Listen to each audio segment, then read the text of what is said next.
Yeah, I'm also using the same computer I've mixed like everything to date on, and it's on its last leg here. So if I'm lagging all over the place, that's why. It's because Well, there's just so much on here. I'm happy that I now get to be a part of that computer's life, Yeah, in full circle, I guess. there you Hell yeah. go. You might be the last piece of memory on this computer. Who knows? It might blow up tonight or something. But do you guys have any questions before we fully get started? Dive in, brother. Let's do it. Yeah. Yep. All right. Hell yeah. Well, my only question for the four of you is, do you each have an unopened beverage in front of you that you like to participate in the opening crack with? Got Oh it. no, this is blurred out. I don't have a can opener though, so Can uh, opener. Teeth. you got a Teeth. bottle Teeth over over there, there. so I could. Oh yeah, it's a hidden talent. My All right. dentist doesn't like it though. Well, what I'll do here is I'll count us in, and then we'll crack these, and I'll do the intro, bring the four of you in, and we'll just have a good time. Sounds Alrighty. good. Sounds good. All right. In three, two, one.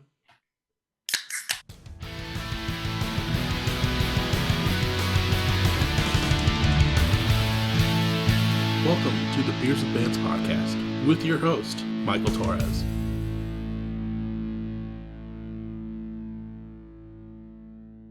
What is up, everyone? Welcome back to another episode of Beers with Bands. This week, I'm sitting down with the band After Wednesday. How are you guys doing? Great. Wow. Doing awesome. Oh yeah. For people that might not be aware, After Wednesday is like an alt rock band. You guys are based out of St. Louis. We have a lot of stuff I feel like to unpack here in a second. But before we get too far, can we kind of go around the room and say who you are and what you do in After Wednesday? Yeah, I'll go first. I'm Bennett. I play bass and I run our Twitter. So the two most important jobs in any band. And Blue Sky. Soon to be every social media account at this rate. Yes, and Blue Sky. I'm Patrick. I do vocals and guitar work. Recently have been doing some mixing for us as well. Very excited that will be shipping away from me here in the near future. So, but yeah, I do our Instagram too. Okay.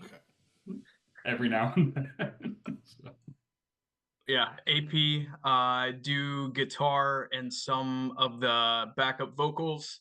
I run nothing. And we love you all the same. you can have Instagram. You can take it away from me. I'm Michael. I am the keyboardist and a bunch of other sounds while we play live. And I am the one who's taking over some of the mixing from Patrick, so that'll be fun. But help produce, and it's been fun so far. Uh, AP, don't feel bad. I run all of my own socials, and it sucks. So you're not missing out on anything. But I don't even run my own social. I'm a lurker, so my posts have been like about my kids on their birthday and stuff, but then other than that I just peep. So dude, I feel you. Like that's the toughest thing about running this podcast is like I got to stay relevant. I don't have an unhinged person to run my Twitter or Blue Sky, and I'm just like I barely even post on my own shit. And now I got to post on this thing and like be relevant. It's tough. It's a whole thing. That could be its own episode, but we're not going to go down that route. We're going to talk about After Wednesday today. Let's unpack this. Yeah. Which, I kind of mentioned this before we fully got started. You guys have been around for almost 10 years at this point. Started about 2015, which is crazy for one, because a lot, like most bands I've been talking to lately usually are like 2019 now, or right after pandemic, or started during the pandemic, which started 5 years before pandemic, made it through pandemic, and now we're here in 2024. So very commendable, and that's amazing that we're approaching year 10 for you guys. Yeah, Yeah, it's crazy. It's almost a been decade. So different, especially like in these last couple of years, that it kind of feels fresh. It feels like honestly, it feels like we're a new band, probably within like the last 2 years because of how different it is now. We used to be a three-piece. We were all in high school in St. Louis, and that's me, Patrick, and Jack, our drummer, who can't make it today. Um, but because of COVID, we took in graduating college, we took a really long break, just kind of getting our own lives together and stuff. Still staying in touch, texting and everything, but took a pretty long break from shows, and then finally we were like, we haven't even put out a debut album. Like we got to get like grinding. We got to do it. Like we have so much in the tank that we want to get back into it. And then putting that album together, getting ready for live shows to both promote the album and just kind of do it again after COVID. We realized we put so many instruments into the album that three people was not going to be enough. Uh, and I'm sure we'll like dive into this a bit more, but bringing in AP and Michael has just like brought new life to us. And again, we've been together for 9 years at this point, but it feels like a fresh start, and very excited for that. Now, like, because I was trying to go back and like find if there was like anything out there, because some bands you start that long, there's some scraps still out like on SoundCloud or something that are out there. But at least on like the Spotify that I could find, I got singles going back to 2018. Did you guys? And I know like you have your debut like full length that came out in 2023, but like, was there other EPs that have now kind of been scrapped from the internet? Oh yeah. I have done my best to purge as much as I can, but digital footprints and all, it's you can still find it if you try really hard. We we originally when we started as a three-piece with Bennett, Jack, and I, which was like the perfect combination at just like the perfect time. Like we all were like individually wanting to start writing and playing music, and we just like literally happened to come together at the perfect time to where we're like, oh, let's just do it together. So when we originally started playing, we started under the name Casper, which at the time it's gonna sound lame, but at the time Jack and I were like we would skateboard. Like that was a big way that we would hang out outside of school was through that. And so we're like, well, we could do Casper because like Casper flip was one of our favorite tricks in Tony Hawk. Um, but too many people asking if we were named after the ghost Casper. Um, so we put one thing out on Spotify under that name. And then after that, we were like, you know what, it's time to change.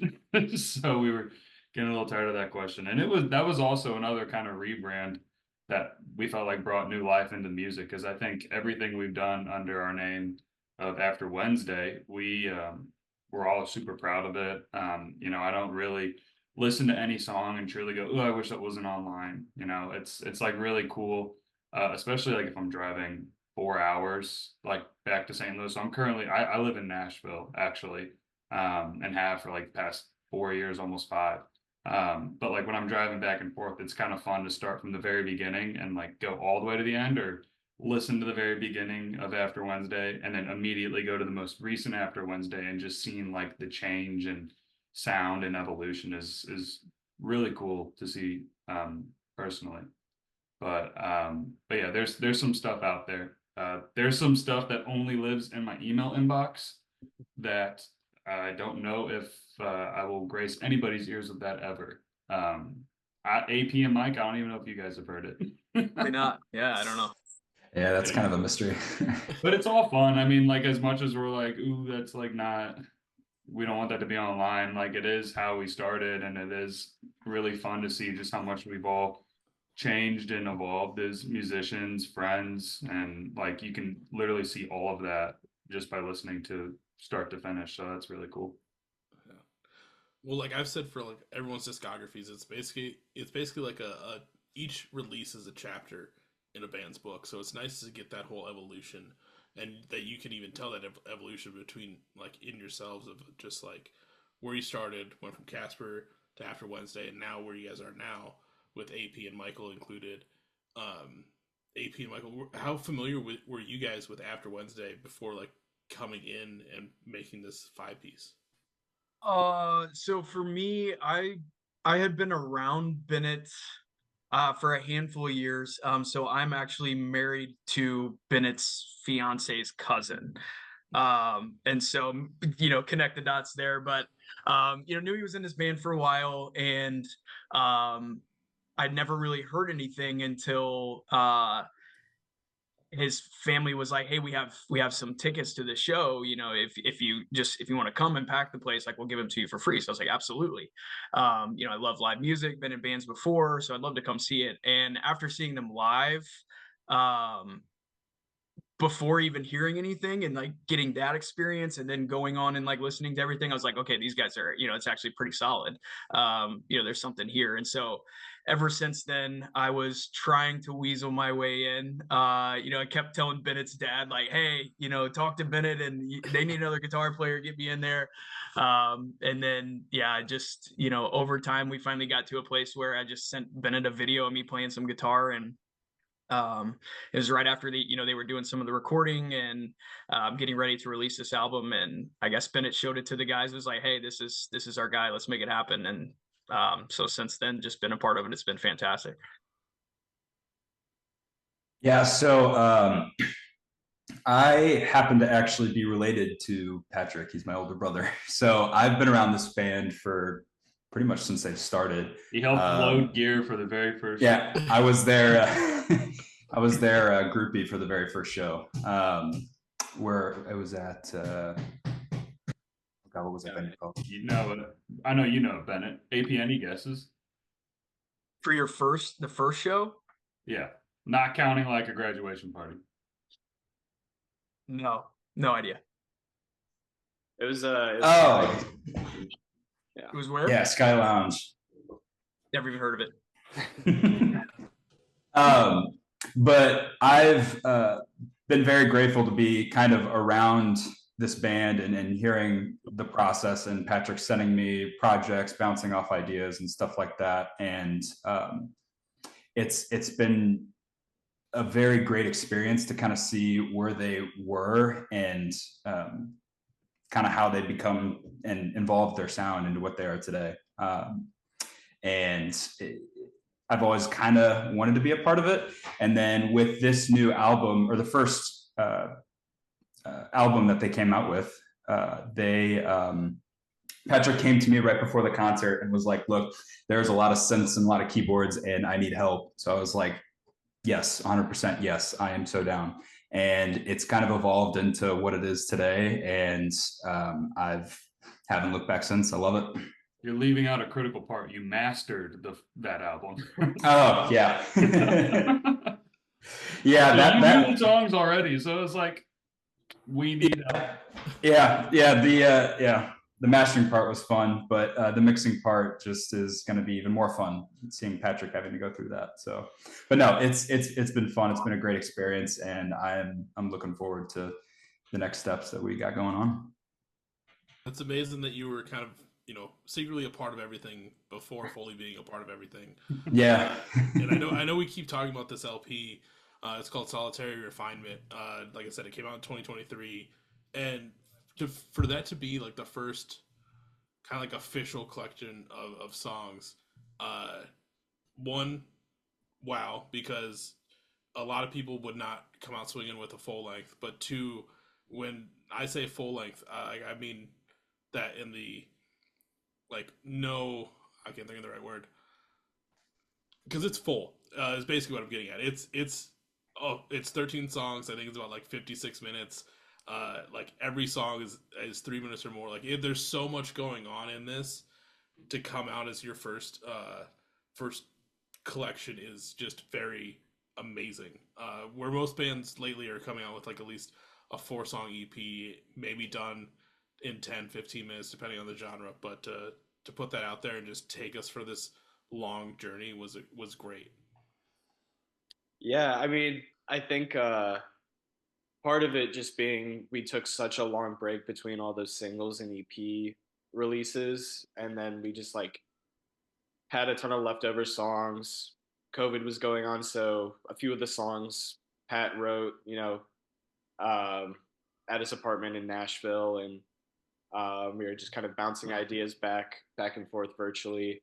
Um, but we wanted our first full length to be done right.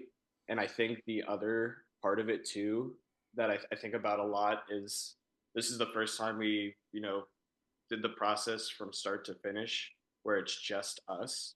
Um, and we worked with like a lot of talented mix engineers, a lot of talented producers and studios.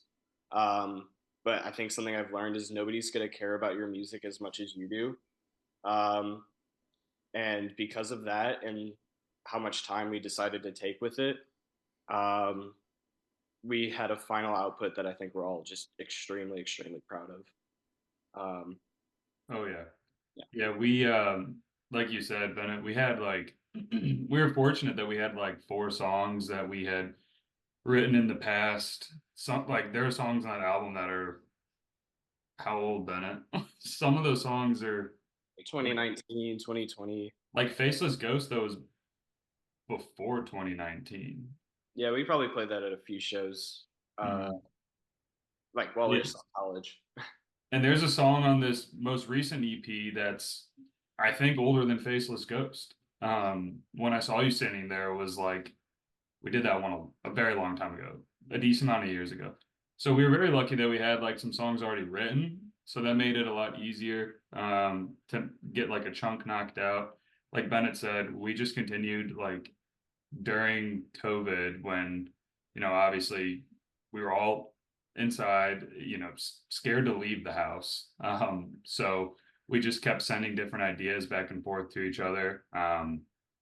And I think to me it's one of the reasons I'm so proud about this album is that like there's just so much going on like during that whole process. There's COVID. I moved, which is a big personal life event for me, to move away from St. Louis.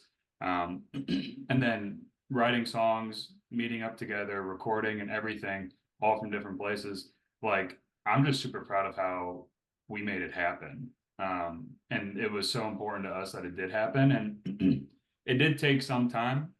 Some of that was because I was getting familiar with, the mixing process. I had done some random mixing in the past. I took some audio engineering classes in school for communications. And I'd been around it, but this was like a great test to like really try and learn it.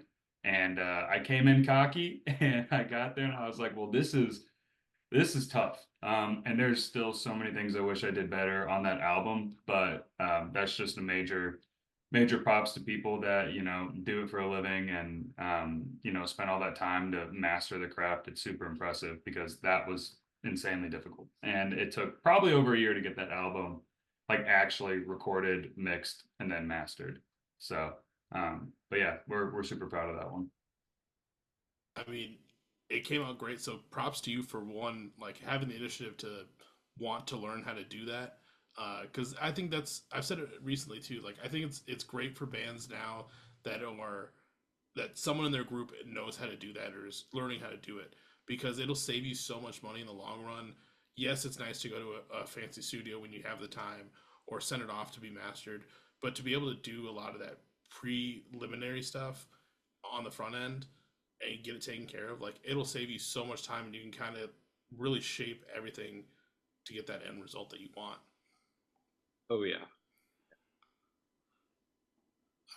And then obviously, it gets handed over to Michael to master, and then we get the masterpiece that it is at the end of the day.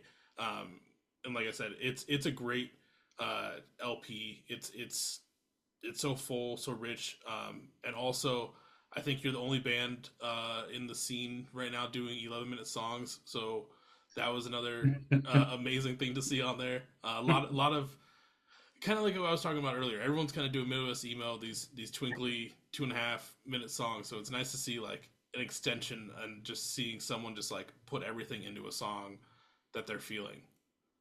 That's Bennett's masterpiece. Ben, I'll let you speak to that one. I'm trying to. Somebody tweeted something in like the DIY Twitter that there's like the meme that's like, are there any 10-minute long songs that are good all the way through? Have you seen that, Michael? I Uh, think so.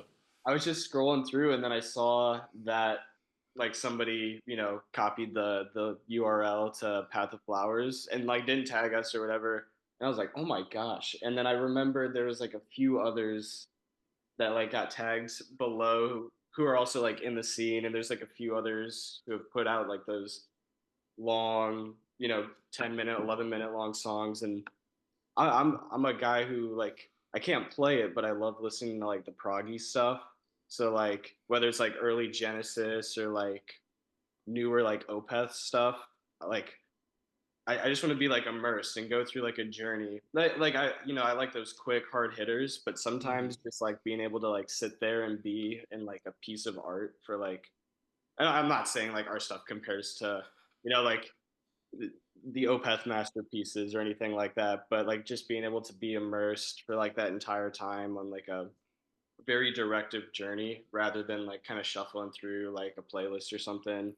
Uh, it's something that like I really like, and that's kind of why I wanted to work on Path of Flowers for the album. I was working on that song for like 2 years while Pat was writing like the bangers, like the rhythm and Mindbreaker, and I was just kind of twiddling my thumbs, like trying to get the weird one to happen. But um, again, without like kind of Pat's vision for like adding all these different like synths, and there's a what's it called? There's an ocarina at like some point in the middle of that record. So like he worked his magic on that song to really make it come to life. So um, I gotta I believe. appreciate the kind words, Bennett, but that was your direction.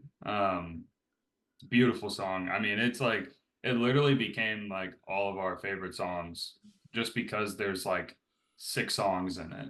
Right.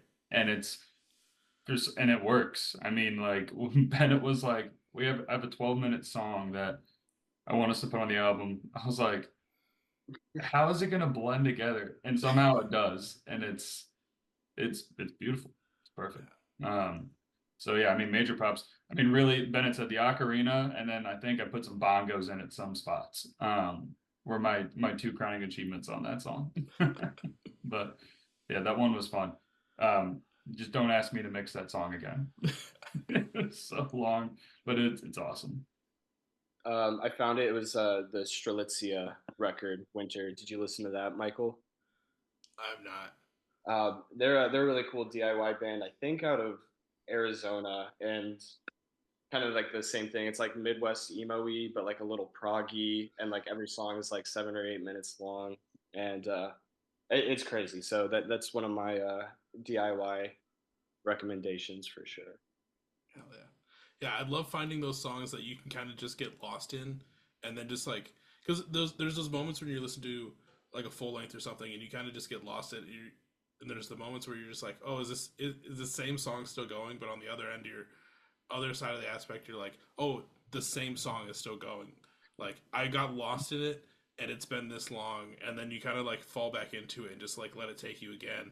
And I had that happen a couple times with Path of Flowers because obviously one it's 11 minutes and just being like kind of how Patrick said it. There's like 6 songs in there, and if you don't realize it's the one same song, like it's a nice like just in and out and just takes you on that great journey. I appreciate the kind words. That was my baby for the whole record. So um, means a lot, man. It really does. Uh, Now we're gonna fast forward to 2024, and you guys follow up the LP with your EP Games for the End of the World.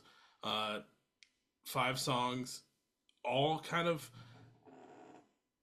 I was trying to think of like the overarching theme because there's some songs that are sound a little similar, and then there's a couple that kind of just take you in down different lanes. But at the end of the day, it's all still after Wednesday, which I really appreciated because like you kind of get into like when I saw you standing there, and it's like this amazing fucking ballad, and then you kind of get to certain parts of it, and when you remember like, oh, this is still after Wednesday, in like a good like I'm like, oh, like it's not like my phone went on shuffle or anything like that. Is what I'm getting at. Like you guys still kill it on that. How did it feel? Obviously, like you guys got together. You guys are now this 5 piece. The LP's out, how did it feel leading up to this and like working on doing this collection of 5 songs all together? Yeah, I mean, personally, from like a mixing standpoint, because like Solitary Refinement was like my first go at like mixing something that we did and putting it out. And then Game Stand of the World, I personally enjoy those, like those final pieces from a production standpoint. Um, I think they're a lot better, and not in like a bad way that Solitary Refinement isn't good. I just think it's like again similar like we were talking about with the first things we ever did as Casper. Like we just continue to grow and evolve, which is really the ultimate goal here. A lot of that is attributed to Michael, with producing it and mastering it, and just like bringing it to life and killing it. So I mean, yeah, I love that EP. I might like that EP more than the album, just because like it's there I think the songs are so different. It's like Jack's first song that he truly wrote like start to finish, after like 9 years of playing. And obviously we all, even if one of us comes with an idea, we all end up writing it in the end because we bring it and then it just gets absolutely chopped to bits and then we figure out what's going to make it sound the best. But Jack did most of Bjorn, which has become one of my favorite songs that we've done to date. So he's not even here to talk about it. Um, the other thing too is I think a lot of these.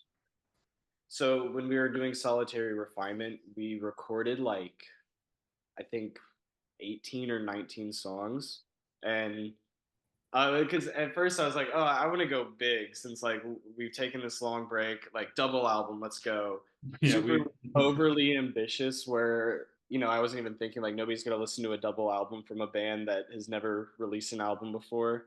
Um, so we ended up cutting it down to what it was, but we had about 6 or 7 leftover songs that we just like didn't know how they fit into the album and just kind of sat on it for a little bit. But I remember just like listening to the raw tracks of those songs, and I was like, man, like there's something here, there's something here. Like I want to do something with it. And then the first one that Pat took and mixed and worked on, added some extra guitars and everything, was The Network. And after like he said, hey, like I worked on this, like here's mix one of The Network, I was like, yeah, we're back, we're so back. So all 5 of those songs were left over from the Solitary Refinement sessions, I guess. um so it's a little unfortunate because we still haven't been able to like record all 5 of us just yet. AP is on the new EP for a few different parts, and Michael did master the EP as well. Um, and I don't want to get too ahead of myself, but like we're working and doing some writing, and this is the first time it's all 5 of us writing post EP, so I'm super excited for what we're going to be making because of how much we learned from Solitary Refinement and Games for the End of the World. Um, Whatever we do next, it's gonna be killer. I know it. Yeah, I'm pumped for it. I feel like Solitary, excuse me. I feel like Solitary Refinement was like Michael's big introduction with like mastering and producing, and Game Center in the World AP Mix's introduction with just an amazing guitar solo. So I mean, it's just we're very happy to have them, and we've already like Bennett said, we've already been writing for the next stuff, and it sounds insanely good, and it feels so great to have like all of us be there for it and work on it. So it's very happy with how things are.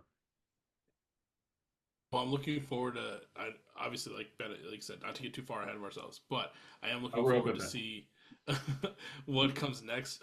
With like now the 5 of you fully in the fold. Like kind of how we said, like EP. These are left over from the LP, and just kind of everyone's starting to make their way in. So when we get to this next release, I'm sure it's just going to be crazy with everyone having their hands on it, having some say, or more guitar solos from AP. Way more. Well, see, He's gonna shred. Way more. I don't even have the technical skills either. So I like to bring the heavier side of things. 'Cause that's more of like where my influence lies is the heavier side of music. And so it's gonna be interesting. It's gonna be fun. We'll see how we can mix it all together and make it work. But Yeah, I yeah, can. regardless, I'm excited to be like actually be a part of something, and putting something out with your stamp on it is awesome. So really excited.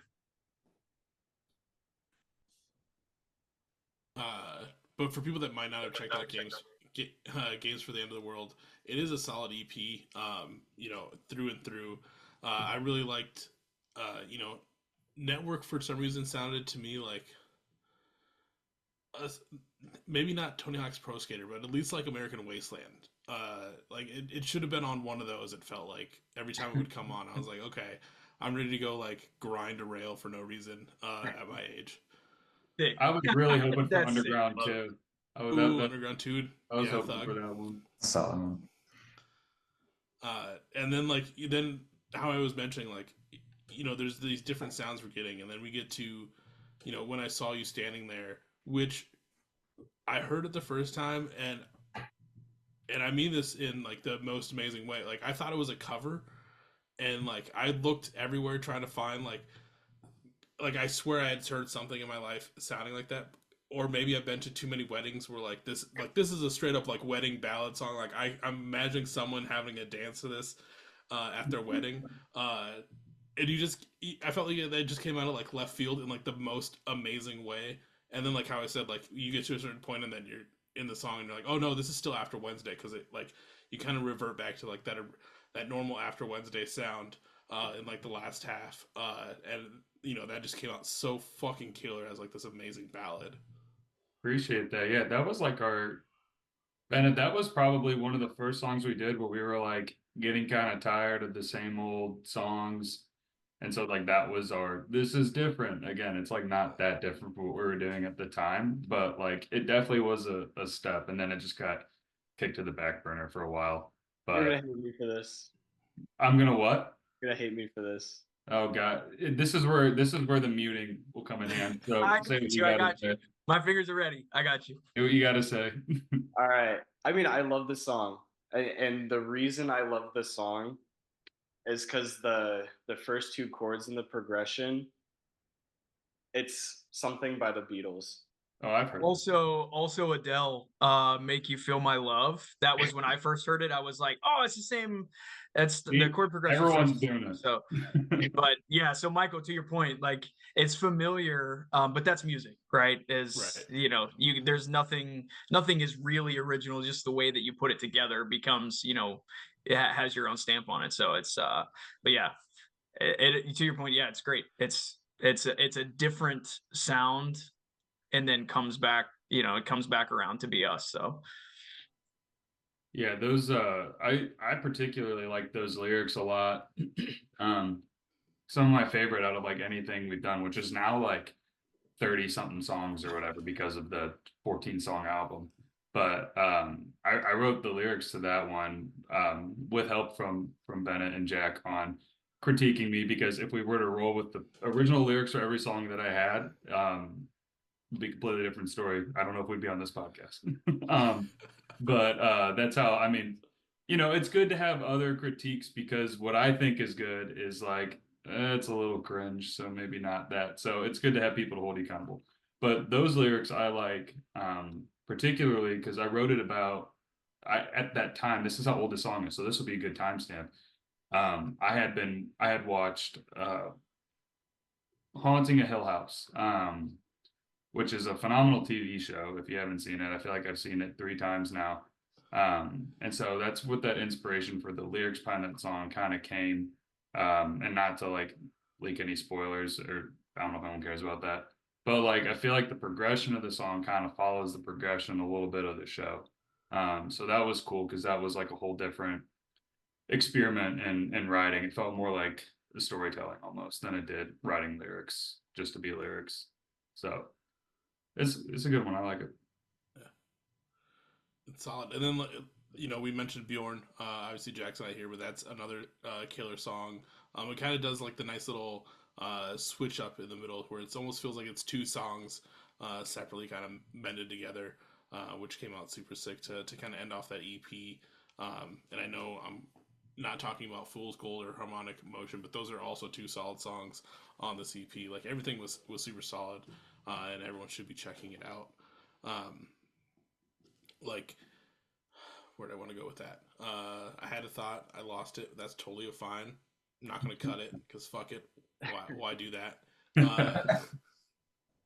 But like for like, how was it originally getting some of these demos, or like, AP? Most of these were kind of started in the time of the LP. Like, how did it feel like getting to hear them for the first time? You coming in after kind of a little bit of begging and getting to hear them and then get added to it.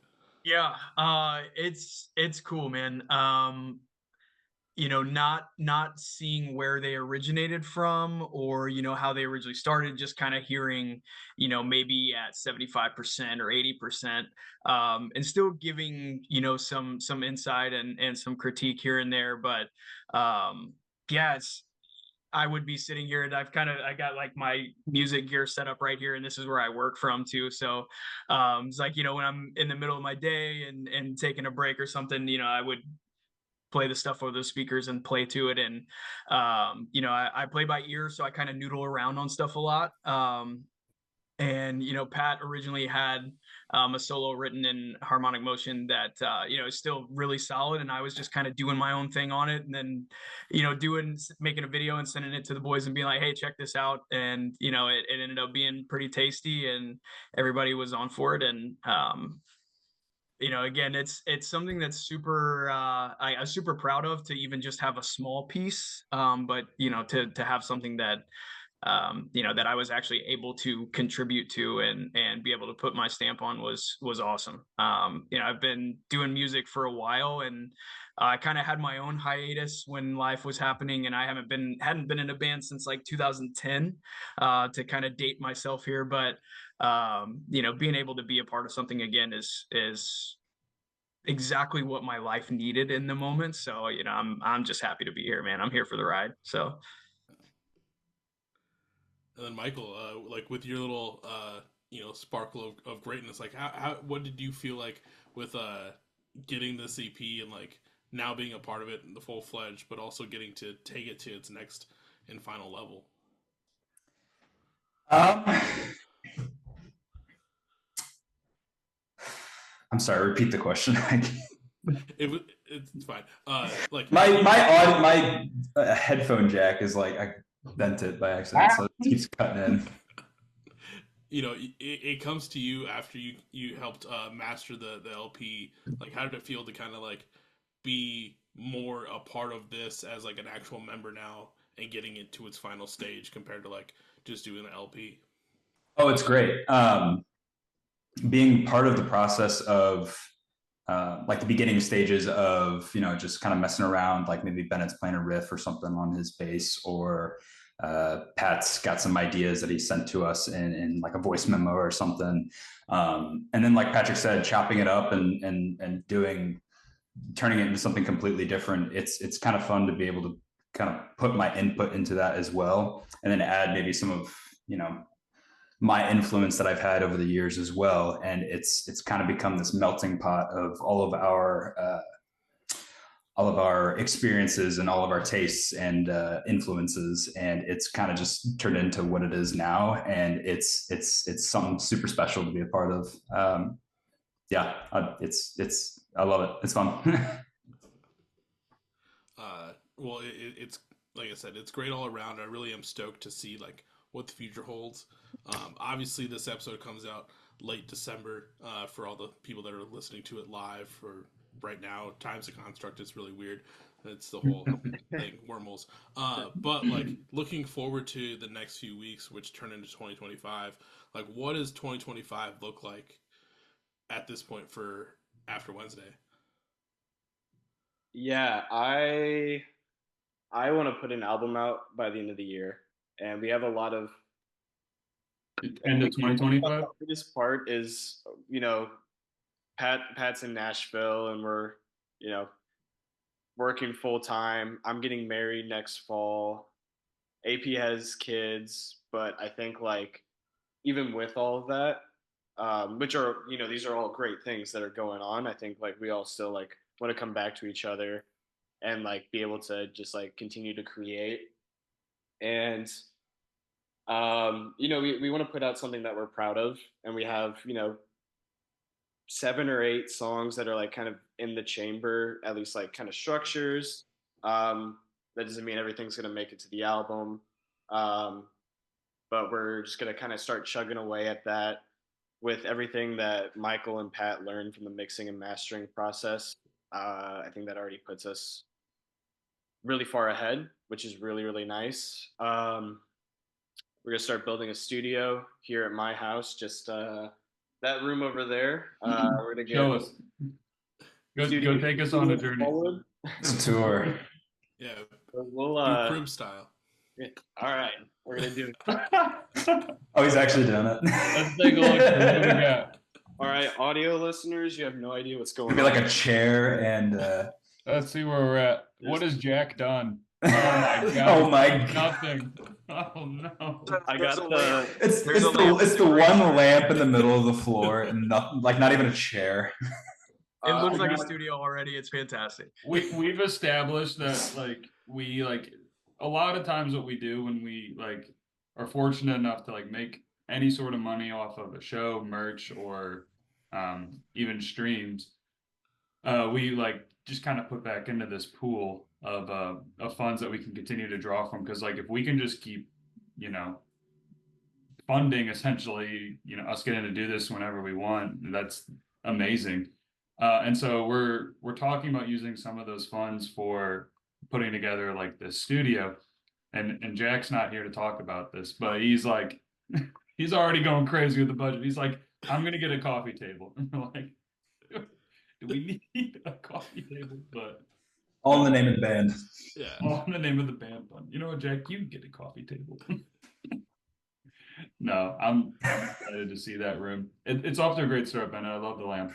I have a keyboard, a lamp, and the new Topiary Creatures vinyl. That's the 3 things in the room. That's it.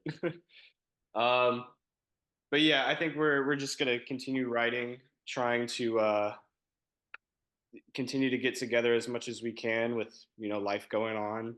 Um, we're gonna start planning some shows as well. I'm not sure when this comes out in December, but we're doing a show December 9th with our friends in Bottom Bracket. They just put out a phenomenal EP, or they put out a phenomenal LP. Camouflage by Bottom Bracket has some of the best Midwest emo riffs, DIY riffs in general. Absolutely crazy. So pumped to play with them.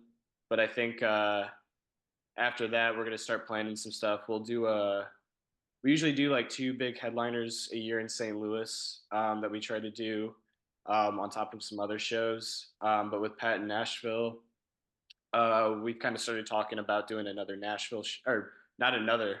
We haven't done one yet, but we're gonna do a Nashville show sometime in 2025. It's gonna happen. A lot of crazy good DIY bands in Nashville right now too that met through socials and want to try to link up with and get some stuff going there. So I think 2025 is going to be a phenomenal year. This year has just been completely different from what it's like when we were a band before. Getting a lot of different influences from local and smaller bands, meeting a lot of people. It's a really cool community, and wanting to put our stamp on it. Hopefully 2025, you guys come out swinging. Everything sounds great. I can't wait to see what the studio looks like with more than one lamp. It's crazy. We're gonna get it like an oscillating fan. It'll be okay. And maybe like a little tambourine for Jack.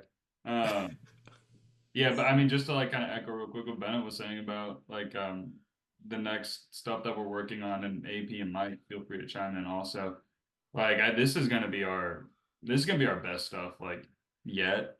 Um, and like just to see like AP was talking about how he hasn't seen where some of those songs started from the LP when they first were there as a thought before they became a song. And I can tell you now that the 7 songs that we have in the thought stages are just so much more along than what the thoughts were for the album on Solitary Refinement. So I'm super pumped. AP's already come in with like a few songs that are setting up to potentially be some of my favorites out of everything. So like it's I'm stoked. We're all super involved in the writing process and putting out new ideas. So it's just I think every time we record, it feels more and more like us. And I think this is going to be like the most personal stuff that we can do because it's going to truly come from every single one of us. So I'm super pumped for it. It's going to be awesome. And like Bennett said, we're already off to a really hot start. And I'll see AP here in a couple months down here for a recording session. So Hell yeah. I mean, you said you got already like 7 in the thought process stage. I feel like that's a great start going into 2025 to hopefully see an album by the end of the year. We'll have to route back and see where you guys are at this time next year. We're locked and loaded, baby. We're ready to go. We're ready. Hell yeah. I know we've kind of talked a lot about After Wednesday. We talked Solitary Refinement. We kind of jumped around with games for the end of the world. But is there anything that I might have missed between games or After Wednesday that you want the people to know about? That's thinking of something good. What a good question. That's a I'm great thinking. question. I don't know if it's something good, but I'm thinking. I'm trying to. It's 50-50 with you. It might have been. Yeah, you never know. I mean, I feel like Solitary Refinement was the biggest out of the biggest one because that was like the first time that we really sat down and were like, all right, let's do this. But like, um, gosh, I mean, we've met so many amazing like people along the way and recorded with, like Bennett said, some very talented engineers and producers, and it's been awesome, and we've learned every single time we've done it. Trying to think of anyone else. Feel free to chime in. Yeah, I think for me, the biggest thing is, and maybe this is not necessarily about the band, but just like me personally, from like kind of talking to other bands in the social space is just like, and I think most of the people listening to the pod like already have this mentality, which is good, but just like getting out and like listening to something new and trying new things. There's so many good bands, and I think like um, this past year I've discovered more bands and more albums um, that I truly love than any other year in the past. And I wouldn't have found them without kind of going down the rabbit hole, essentially. Um, so like go to local shows, go to um, like just look for music, get on socials, try to find some stuff, whatever you're interested in, and you're bound to just continue to find good music. There's so many good creatives, and I think that's something that I've just learned, um, which kind of puts it into perspective where I'm like, man, I wish I would have written, you know, this song or whatever. So sometimes I get a little down, but then I'm also like, you know, when somebody releases or does a crazy show or releases a great album, I'm just kind of in the mentality of like, hell yeah, let's keep it coming, if that makes sense. Yeah, Bennett taking over Twitter was the best decision this band has made next to bringing AP and Michael in. Um, we did leave out a critical piece. Bennett, did you want to talk about the tour we did in Skyrim? As a big piece of our history there, and you're just glazing over it. Yeah, my only hit tweet was I it was like a tour poster of all the different places in Skyrim. And that's the thing is like sometimes on socials, like I'll post about our music and it's like, okay, we were talking about this before and like, you know, you're looking at numbers and it's like, shouldn't have done that. But that one, it was just like a joke about like a Skyrim tour and it was like more likes than anything we've ever gotten on Oh any of yeah. our other pieces of music, which is a little disheartening, but it was kind of funny. Yeah, there'll be times where like I'm like really stoked on an episode and like I put it out and like I just kind of look at like the tweet numbers or whatever, and like see like there's some interaction, no one really gives a shit, but it has like a decent amount of views, and then like the next day I'll go to a show or be somewhere and I'll just like have a lot of drinks, an X amount. We'll just leave it at that. But I tweet something so stupid in the moment that I think is funny, and it's kind of funny, and then that one just like blows up out of nowhere. I'm like, no, but go watch the fucking episode. Like, yes, like my tweet, but like go watch the episode at the same time. Oh, 100%. It's funny too, because like what I was gonna say, it kind of piggybacks off of that and kind of relates, right? Is that we have a lot of like really good support from our friends and family. And so just like those of you listening, if you have friends that are in a band, like go support them, like go be a part of that. Because it means more than you think it does. When each one of us can look out and see, our different groups of friends out just supporting and having a good time.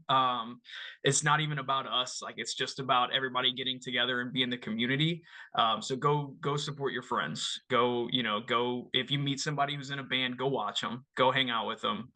Check it out, because you might find the band that's opening for them or that they're opening for is your favorite band that you've ever heard. So just go check it out, go be a part of the community.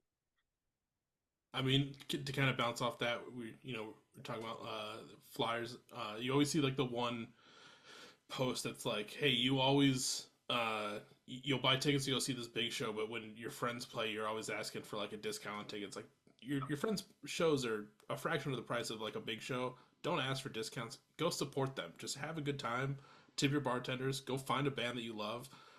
Like it's crazy how many bands, especially like you guys with being in St. Louis, and I know a lot of people around the country like being in bigger cities, but like you go and you support your friends at a local show, and to bounce on your point, AP, you might find your next favorite band that you've never heard of playing right there. Like every band was a small band once. Fall Out Boy played, 100 cap rooms. You could be watching the next Fall Out Boy. Who the fuck knows?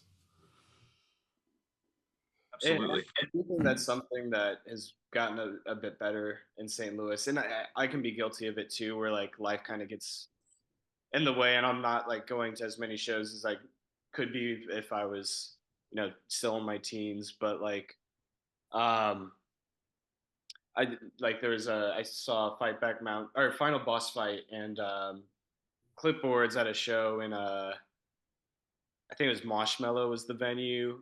Gone to a few shows in the Sinkhole where it's just like those have been my favorite shows by far. Like just getting to talk to one another, meeting bands. I don't know. It's cool, and I think you're missing out if you're not jumping out and like trying to do that. So Nice little heartfelt moment to the community, everyone. The DIY Twitter community, music community is great. That's why we're all here doing what we're doing. We're going to start to transition in this episode, but before we fully do that, this is obviously Beers with Bands. You don't have to be drinking on these episodes. Guy will definitely do that for you. But I know the four of you have some beverages in front of you on this fine Wednesday. What are y'all drinking tonight? I had my citywide, which exploded on me, which pairs Yes, part of well the citywide. with toasted ravioli and pork steak. That's what it says on the side. St. Louis. St. Louis, baby. But I switched to a Kona Big Wave. I might have to run up and get one more citywide and have it explode everywhere, though. Who wants to go next? You're talking. Well, no one else was. Mike, go. No, all you, Pat. Fine. I went with Narragansett. I think I said that right. To be honest with you, I grabbed it because it was $7 for a 6-pack of Tall Boys at the liquor store. So it was either that or ranch waters that I have in my fridge, and I felt like going with beer tonight. Felt like ranch waters with bands didn't have the same ring to it as beers. Not fully, but It is that's beers keeping with it bands. Midwest though. Yeah. I'm going with a Breckenridge Brewery Oktoberfest. Nice. Very nice. Very, very tasteful. I'm drinking fruity. I got mango carts tonight. So Who does Mango Kart, AP? Golden Road. Where are they?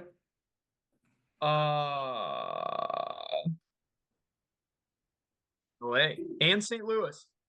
Didn't even know that they had a brewery in St. Louis. So that's And cool. Mango Kart, but never knew who brewed it.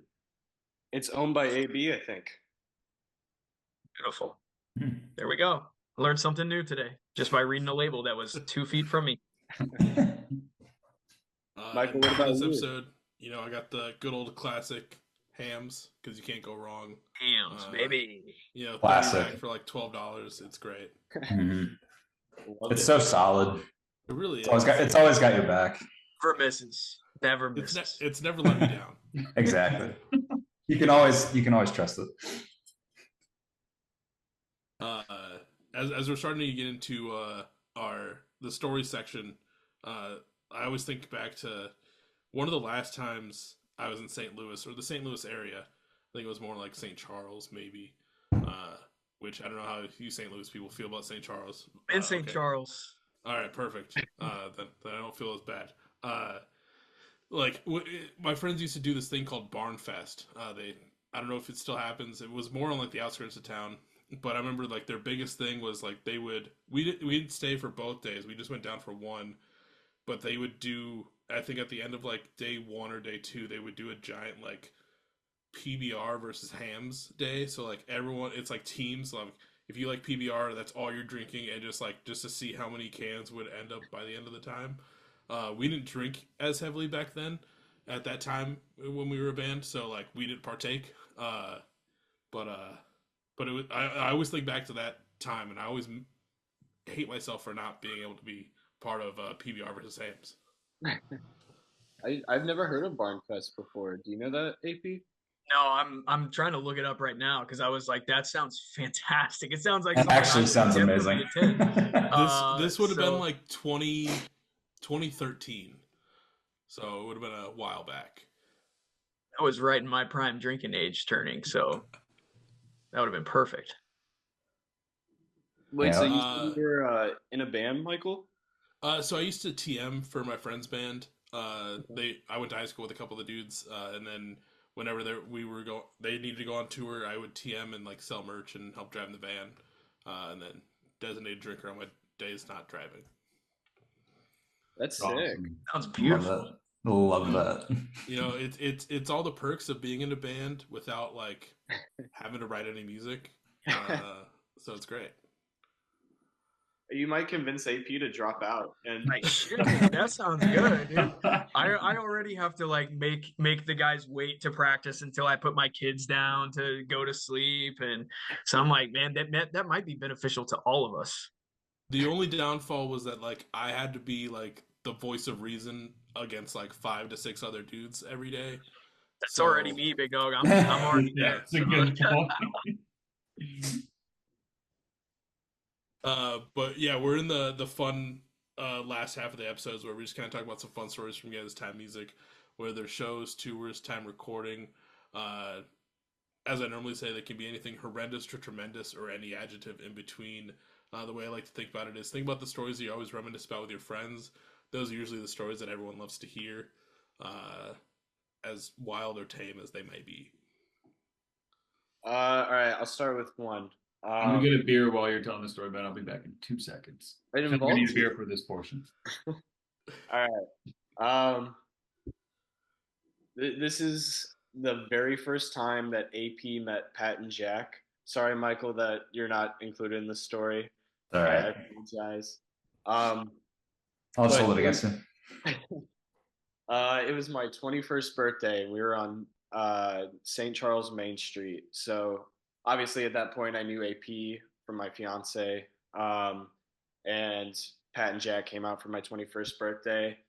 And they came to like we were kind of bar hopping all day. Like some people, came for like a few hours, and then it's kind of a rotating cast of characters throughout the day. But we get to this one bar, and it's like the second bar, and I'm a lightweight. Like I'm already like essentially cooked. And Pat and Jack came out and met us at that bar, and AP was already with us. And at some point, I don't like remember how it happened, but I was like blacked out, going to the bathroom, and then I was like, oh, Pat, Jack, come here, come into the bathroom. And then AP was right over there. I was like, AP, come over here.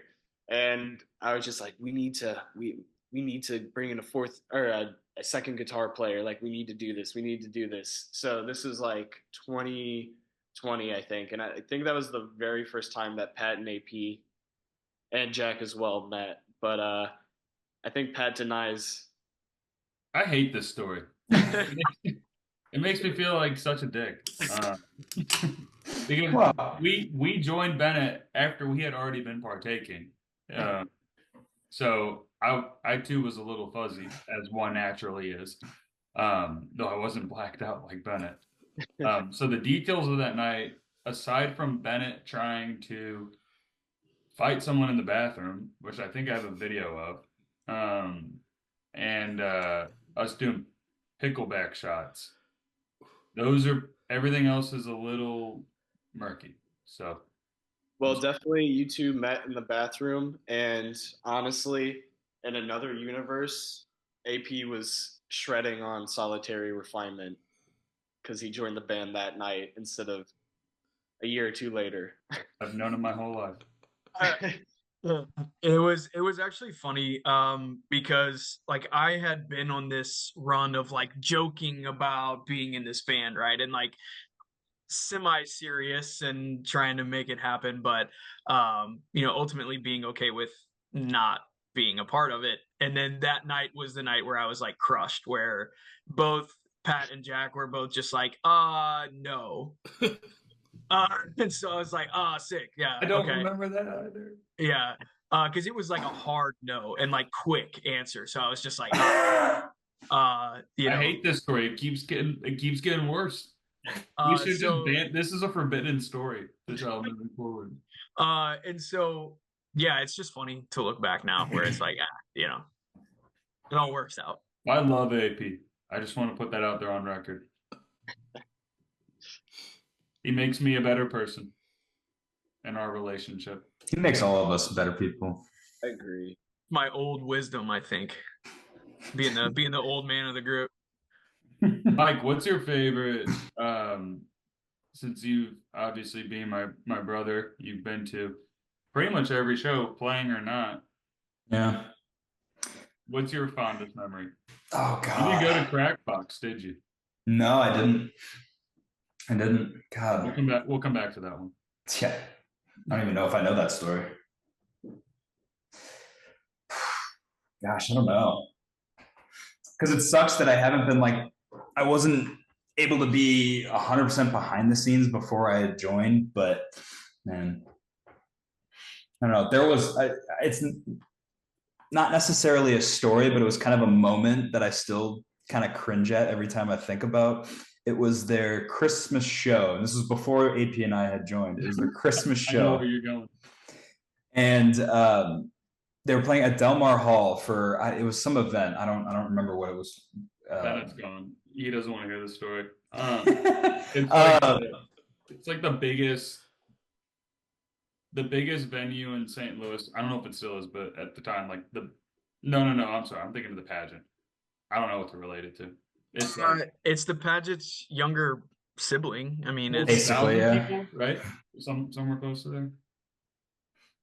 I don't know, but anyway, it was technically a Christmas like themed show, and they were doing so well. I don't know if you guys actually opened with this or not, but you opened with it. Oh, so never mind. You set the tone horribly.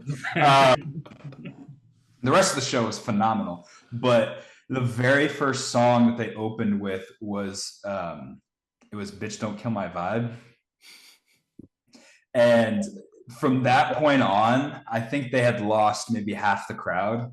The other half was just too drunk to even realize what was happening.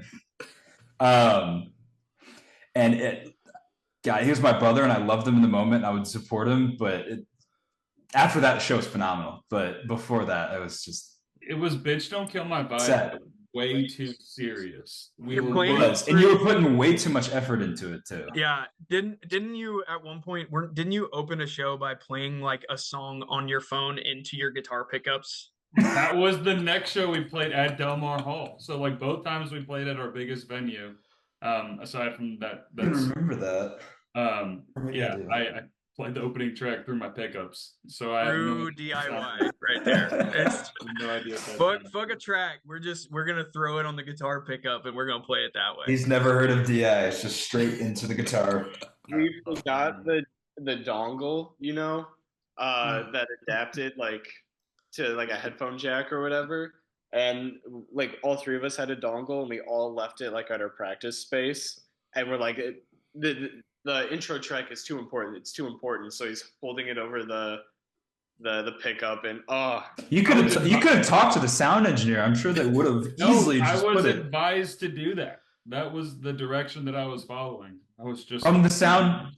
That's an interesting take, but no, it was it was definitely a weird no start. But Great yeah, song. I hope it was a great song, but should not be done again. At least in that seriousness. yeah, we don't really do a ton of covers anymore for our headlining shows. We'll do like one cover, usually just to kind of like in the back, like third, to kind of like get people who don't really like, they haven't listened to our whole album or they don't know the songs. Like that usually happens for headlining shows where they don't know every single song. But like we try to throw in a cover. I think there's some covers we'll try to avoid, but especially with like some of the past destruction, like self-destruction. But I think the best cover we ever played was the first show with AP and Mike, where AP just every practice like just started playing the riff to Higher by Creed, like just kind of throwing it in. And then we were like, fuck it, let's do it. It'll be fun. It'll be fun. That cover slapped though. It was That sick. cover was so Really good. good. That's the was sick. same show that Michael's keyboard didn't work for the whole first. Stage left from getting no audio. I'm like freaking out. I was like, what is happening? And I look below, it's just fucking unplugged. But one thing I also noticed, just like whenever we're playing shows and I like go to Instagram or whatever afterwards, I'm like, man, on a Fool's Gold, like I killed that bass part, or like I can't wait to hear AP scream on this one part of the song, yada yada yada. I don't get to see that. I only get to see like videos of the covers that we do, and then that's where like everybody's like going crazy. And it's so cool. It's like still super cool to like see people enjoying what you're doing. But yeah, like every video was of Higher by Creed, which is kind of funny. Yeah, that we sounded so good then too. That was so good. we started by only playing covers. Yeah. And then we started swapping them out. I think for our very first show at Sky Music Lounge, though, which when we started, there was like a projector screen in front of us that like lifted, and it's like this cafe, essentially. So like this big stage entrance for a cafe, and I think there was like 5 people there. But I think we had a decent amount of people for our first show. we had like 2 original songs that we played in there, but it was like 8 covers, and it was like literally your stereotypical Green Day, Blink-182. We played "Come Together" by the Beatles.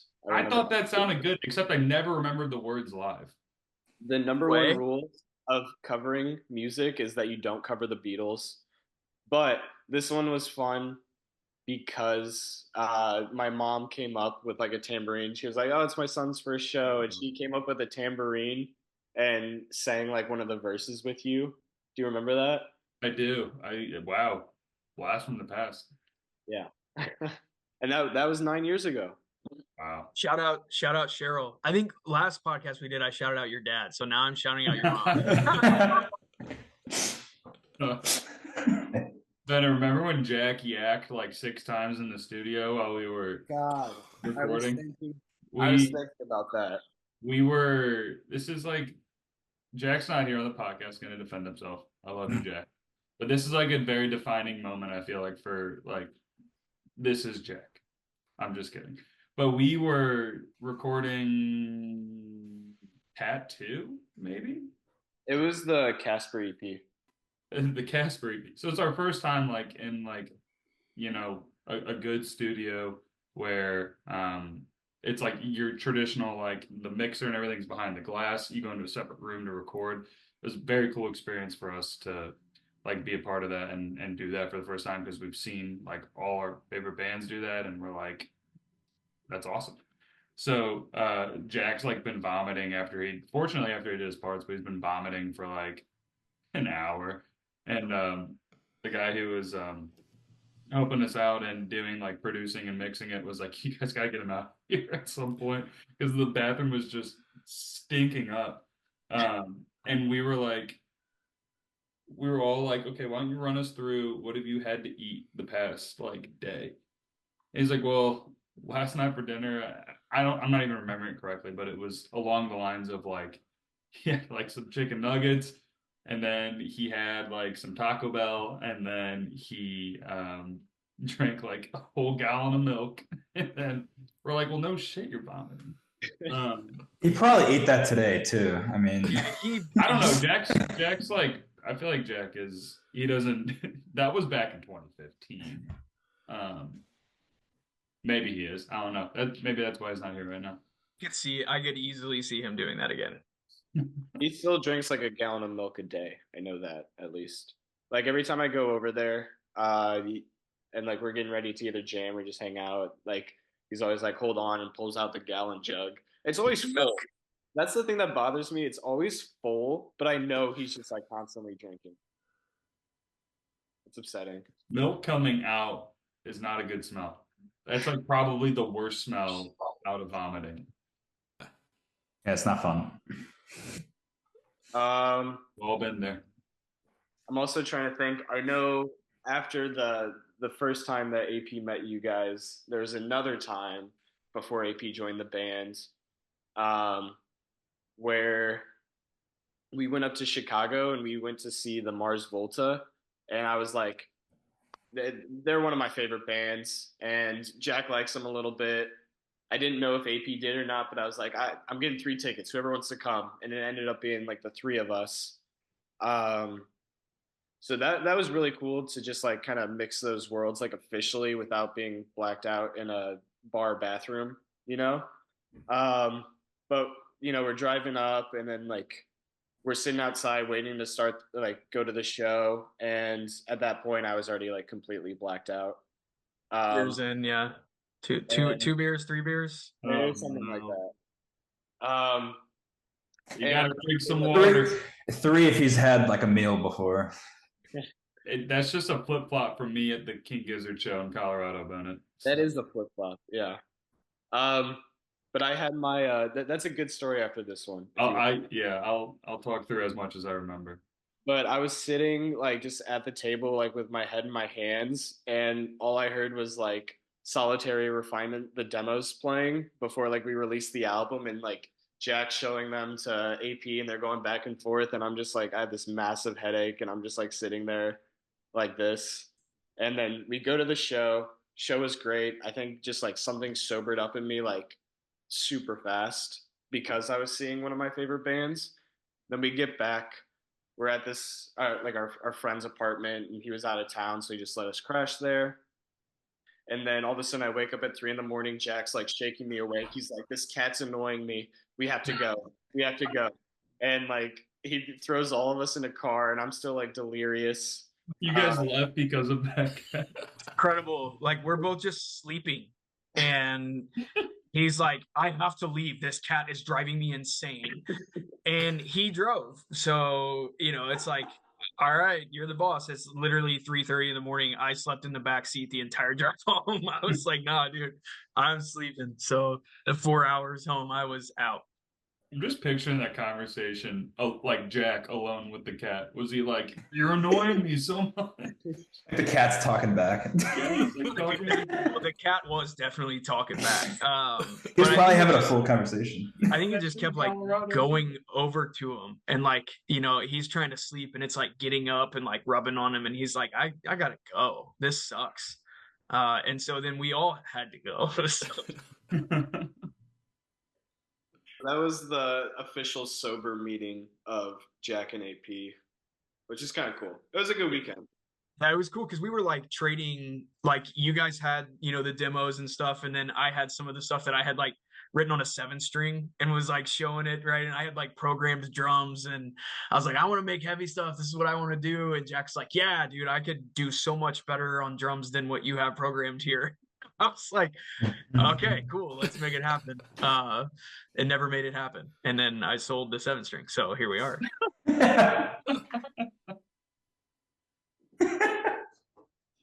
We took a trip to Bennett and Jack and I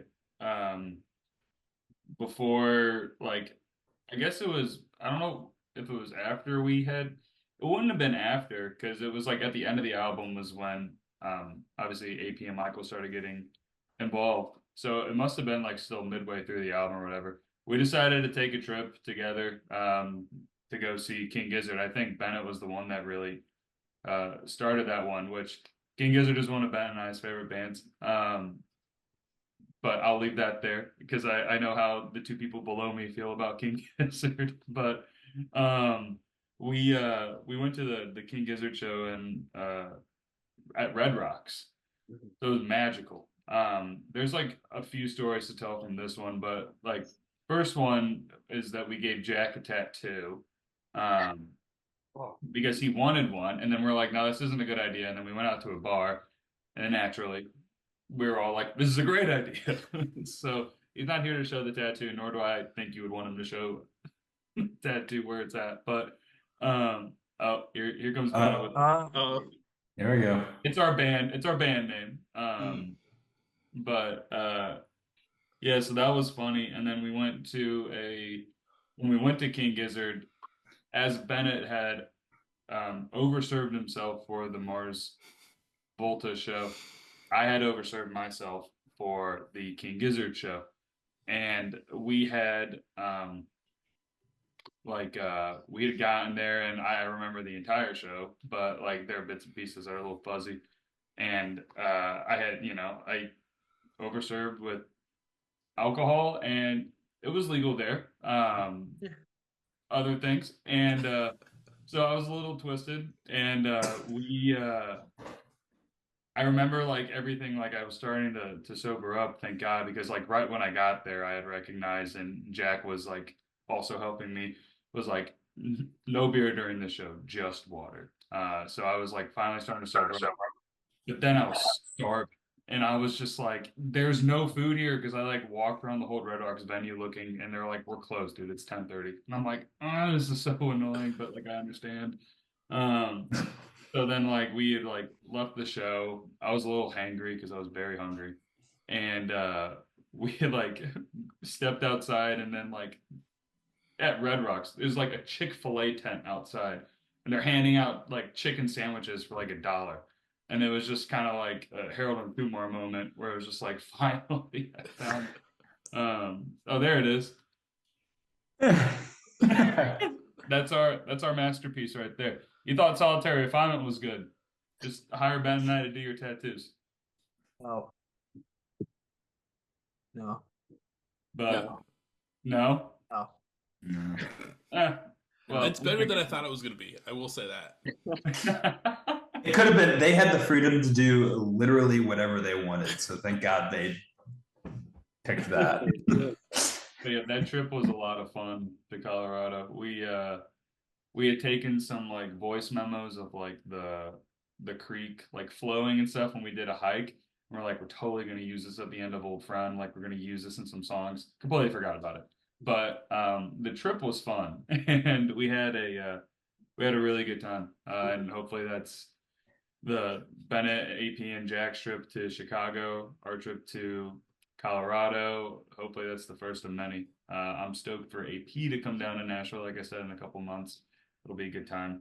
But yeah, that was a fun trip. Yeah, we need to do it with all five of us, honestly. Because as much as I love you, Michael, we don't spend that much time just like you and me. So like we gotta hang out. I know. And you're the only two engineers, like out of all of us. You think you guys have more in common. The brains. Michael's a big, I wouldn't go that far. You guys have brains. There you go. Michael's a busy man though. We have like our band group chat, and I think I'm just like spamming everybody like throughout the entire day. AP comes in, says like one word to like shut something down, or just be like, all right, here, I'm settling this disagreement. Jack in there trying to be a contrarian. Pat will like jump in and text like 15 texts in a row and then disappear for 2 days and then send another. I'm working. And then Michael in a goes, meeting probably while I'm sending those texts, and then it's like, oh, I have to talk. Hang on. get action items. Actually, deliverables. And then Michael just will disappear from the group chat, but then anytime we have something planned, he's like, yeah, I'm there. I'll be there. Or like, Well, so like I'm always like super busy during the day, and then it'll be like 5 hours later, like they had said something at the beginning of the day, and then I chime in at like 11 o'clock at night and then just let loose in the chat of something they had probably already answered in the chat before. But I'd rather get my 2 cents out than stay silent. So well, it was funny today too, even because like I was just like, all right, who's like available like the pods this week, or who's gonna be available? And AP and Pat were both like, yeah, hey, I'm in. Jack's going on a trip right now, so he's like, I'm not gonna be able to make it. And then Michael, like, as I'm driving home from work, he sends a text and he's like, hey, I'm gonna be there. And, like, I always plan, but I do this thing where like and I think this just might be the ADHD in me, is I see a text, I respond in my head, and then I just exit out of it thinking that I had responded. But then I realized I didn't. So I had to send that out. I'm guilty of that, as I'm sure a lot of us are sometimes. Oh yeah, for sure. I feel you there. Michael, what's we've been talking a lot. What's your favorite podcast story? Let's start. What's your craziest podcast? My favorite podcast. No, not you, Michael. The other Michael. Not you. The Not more you. I knew this. I knew this was gonna happen. I knew him. it was gonna happen. Mute him now. I'm a mute. I feel like it's only fair. We talked about a couple of Bennett's blackout moments. We talked about Pat's blackout moment. I didn't mention this earlier, but I did mention Barnfest when we went down, when we didn't drink as much. But my friends in Blackout Summer, which are from like the St. Charles area, no longer a band. They haven't been a band for a while, but we would go down and we played their like a DIY garage show a couple years in a row. And I want to preface the story with saying I have a beef with Missouri in general, because I've never it's beaten me twice, and this is the first one. So the first time we go down there to play this show, I'm fully 21 at this point. Me and the other guitar player in the band, we're sitting in the back of the 15-seater van. We have our coolers full of beer already. As soon as we cross those Iowa to Missouri state lines, because you know that like open container law changes. So as soon as we cross those state lines, all you hear is in the back. Like we're like, it's 1 o'clock. Fuck it, we're in the back of the van. Yeah, it's a weekend. We're partying. So drinking all the way down to St. Charles, but we don't play until like 9. So it's just continuous drinking when we get there, seeing our friends. I know at one point we go to Waffle House. I didn't make it inside Waffle House because I was so hammered. Oh no! Well, that might have been the second you can't time. make it into the Waffle House. Yeah, it was rough. that's I noticed. I remember at one point, like I was sitting at the merch table, and the merch table was right in front of like the beer fridge in the garage, or the fridge in the garage just happened to be full of beer, but it was all free. So like I would just kind of like lean back, just grab another one, and just kind of go. And people were like throwing like cigarettes and like cigarillos, like full ones, not like just ashing out, but like into the tip jar. And I don't smoke normally, but every single one I was like, oh, thank you, and then I would just like puff on one for a while. Uh, Major shout out. I know they'll probably never listen to this. Major shout out to the Dudes in Survival soundtrack that were on like went on this run with us because our band got so hammered none of us could drive the van back home, and thankfully we all rode in the same van together. So they had to drive us like back to like their point where we picked them up, and like in that amount of time we kind of sobered up. But like I had to stop multiple times just to be like, yo, you gotta pull on the side of the road. Like it was a rough fucking time. That was the first time, and then the second time we went down, we were on a 3-day run with someone else. Again, drank too much with these guys. With like once I got there, there was a point. It was actually no, it was on the second trip that like I never made it to Waffle House. I made it to Waffle House, never made it inside, but we were leaving to go to Waffle House from our friend's house, and I'm trying to crawl in the back of the van and trying to shut the back doors in the van. I sound so bad in these stories, but I'm trying to shut the door, and the door won't shut. And I'm like, guys, the door won't shut. We can't leave yet.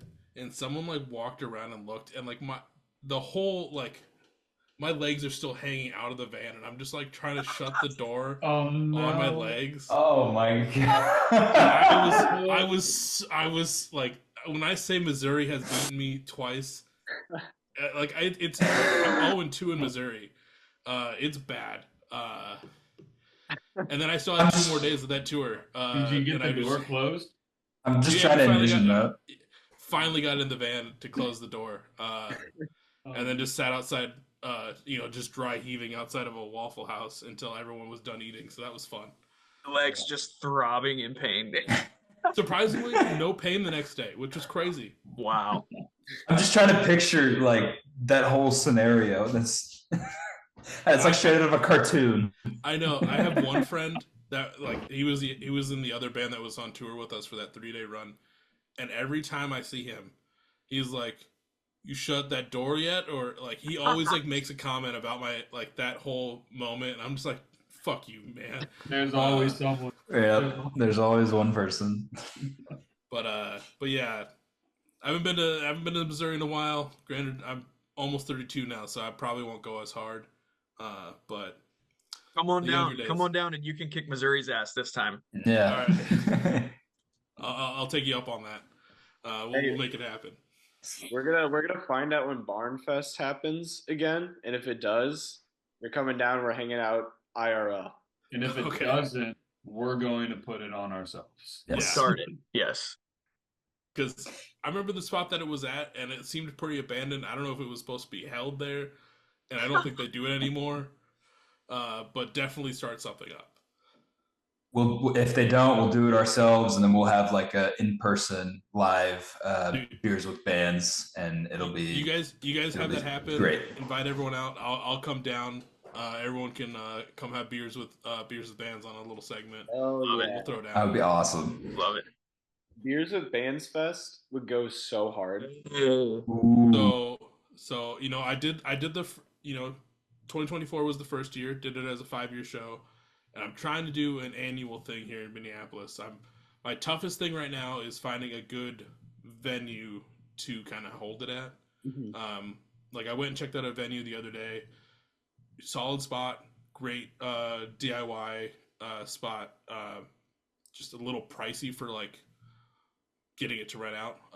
But hopefully I find the right spot. Hopefully by the summertime, have the second annual one, and then just keep building from there. And then the goal is to have, bands that have been on to come up to the Twin Cities and play these shows, and just keep getting bands from outside to come keep doing it.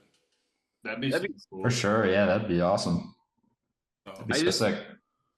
There's so many people in the DIY community doing such like crazy things, man. And like the fact that you were so like receptive to like us getting on here and chatting. And you said you're already over like 200 plus episodes, so like I don't know, it's really cool to see people who genuinely care about music and people working on their art. So I mean, I always get sappy after 2 beers. I'm at that point, right? That's Uh-oh. that's fair. We're We're in the teetering. sappy part of the episode. We're winding down. We're talking about we've had these good feels. We just heard me tell a story about when I've gotten super hammered in Missouri. So we're all lighthearted. Um, but like I appreciate that. Like there's a lot of us that are doing it, and just seeing the scene as how it's been since like 2020 to now. That's kind of when I got my fingers into DIY Twitter and like all the DIY community that's going on. It's great seeing everyone doing their thing, and you guys especially like are now part of that. Like seeing you guys grow from here, and like I'm really stoked to see what this next iteration of After Wednesday looks like. I appreciate that, man. I really do. Yeah. Before we fully take off, I do have one final question for the four of you. Like I said, we're kind of in a lighthearted mood, so I always like to end off these episodes on a high note. So my last question to each one of you is: in your time in After Wednesday, what has been your favorite moment that you've experienced so far? Mine's quick. I can do mine. I think for me, it was the show in December where it was like the first show after it was the album release show, and first time that I had played live music since like 2010. So getting back into it, getting up on the stage, but not only that, but like like I said, our friends and family, like the support that we had. I mean, the place was packed. It was hot. It was sweaty. The energy was incredible. And so, coming from a band in high school that would play for like 25 people, never made any money on a show, that type of stuff, right? To come in and have something like that to be my first reintroduction back into playing live music. I mean, it sparked something for sure.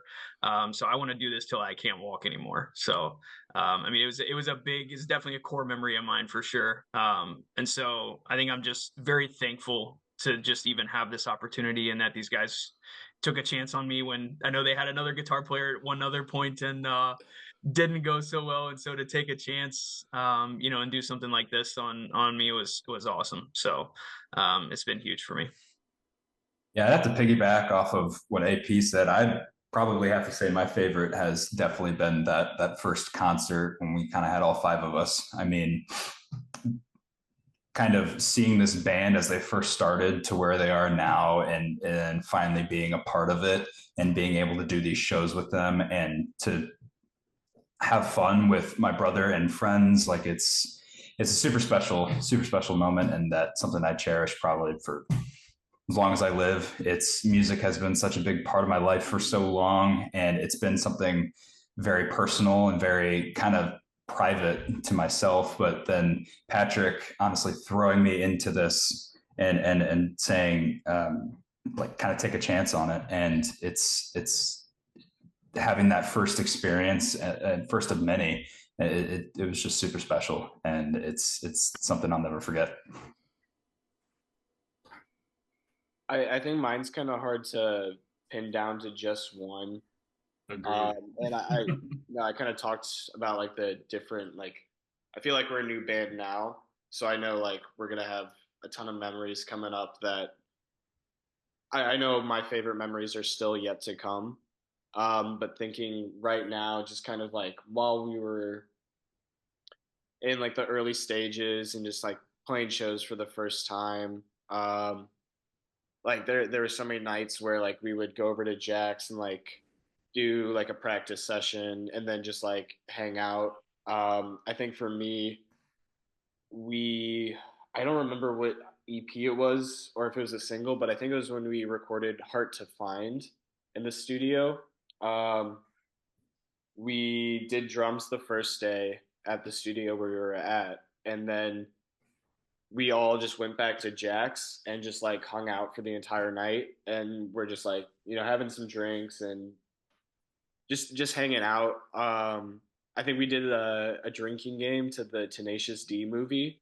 So like the rules for that obliterated us, but it was still just like we were drinking, hanging out, watching the movie, and then we went to YouTube and we found like old YouTube videos of After Wednesday in like 2016 at like a venue that doesn't even exist anymore, and we were just like kind of laughing, hanging out at like how embarrassing they are, but like just like those moments of like being able to like play music and then hang out with your best friends afterwards is the best part. I don't know if I could ever be a session musician because I think the best part about being or playing music is the people you get to do it with. And I'm grateful to have the four best people to play music with. 5. Make sure you count yourself. I was wondering if you just like lost. Yes, King. How many people I had to think about it for a second. I was like, oh, no.